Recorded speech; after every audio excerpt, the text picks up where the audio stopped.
The holidays have officially arrived in Palia, so here's what to expect in your gameplay for this festive season.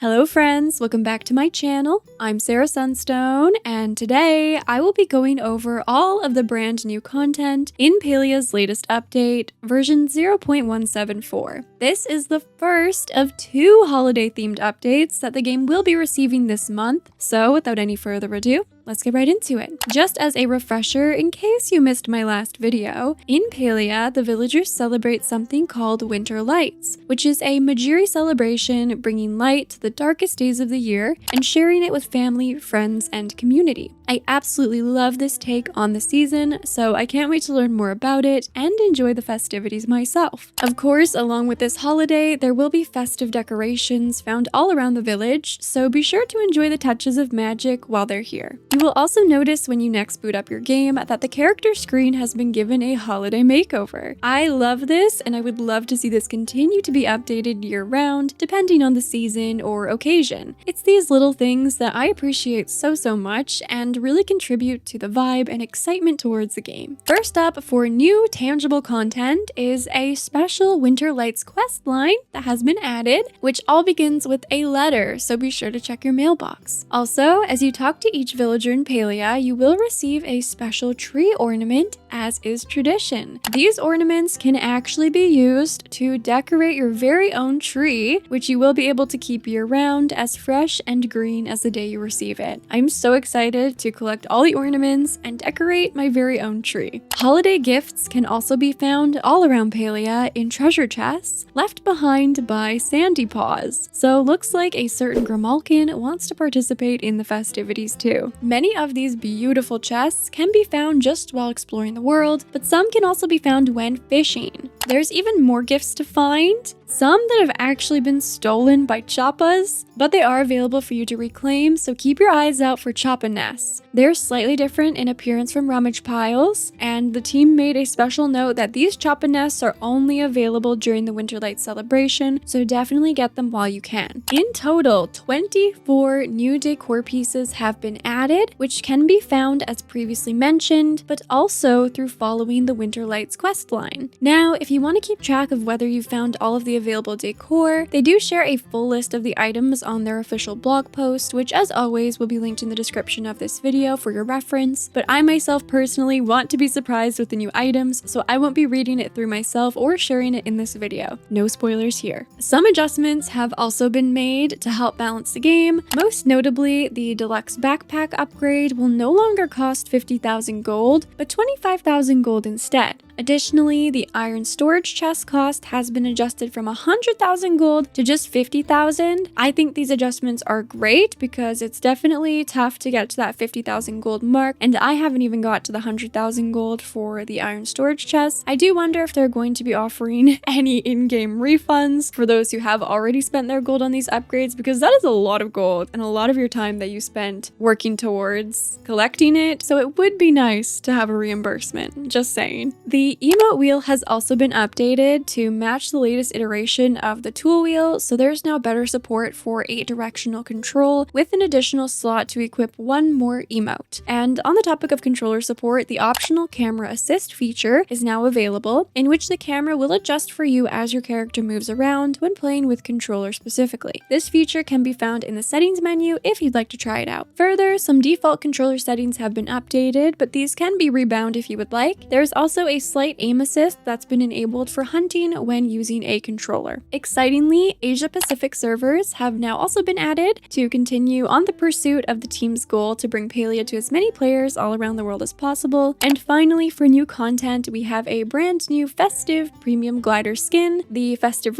Glider, which can be purchased for 850 Palia coins. I personally absolutely love this variant for the holiday season. I love that we're getting new skins for the gliders. Now, that's all for the new content, and as a reminder, this is just the first of the 2 updates planned for this month, so some of the features that we discussed in the November developer update will likely be coming with the next patch. If you're curious as to what I'm even talking about, definitely go watch my last Palia video, which will also be linked in the description. I do also like to go over notable bug fixes with you all in these videos, especially because some of these fixes can really improve or help to progress your gameplay depending on what you might have been impacted by. So even though they're not as shiny and flashy as the new content, these improvements and updates are really good to be aware of. First, the accomplishment system should be more or less fixed. If you completed an accomplishment but didn't receive a reward, you should now receive an unlock notification when you log in, and you will be given the relevant rewards. They've also fixed an issue where if you were to go customize your character at Gel's mirror, so not your clothing but your actual character features, and you exited out of the mirror without making any changes, the customization cooldown was still being activated, so you'd have to wait a whole week to actually customize your character. But now don't worry about just browsing the options available. The weekly cooldown won't take effect unless you actually make changes to your character, just as it should be. Most excitingly for me among the bug fixes is that apparently climbing should be much smoother now, as the team has fixed many places where climbing was a bit rough. So,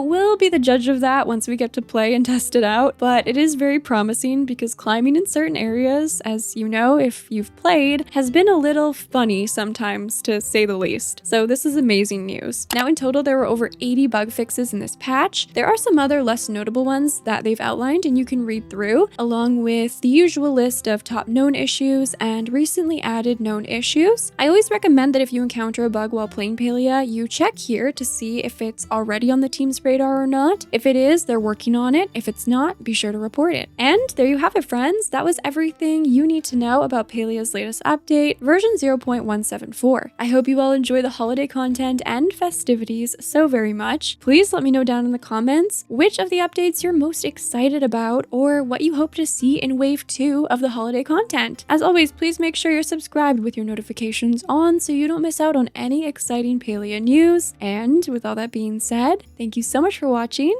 I love you all, and until next time, take care. And a very special thanks to Paul, Meredith, Janelle, Ember, Formodus, Tansy, Becca, Anime Lover, Jack, Janes, Cisco, Phoebe, Dragonfae, Judith, Blossom, Sunshine, Elsa, It's Me, Andrea, Eurasia, Nazashka, Cheese, Divine Raven, Kayla, Wolf, Zeres, Lawrence, Fabiola, Kicknell, Alyssa, Flores, Arnica, Grey Ghost, Valley Wolf, and Danny, my beautiful Gemstone members. I love you all very much, and thank you so much for the extra support on the channel, which really helps to make all that I do possible and means the world to me.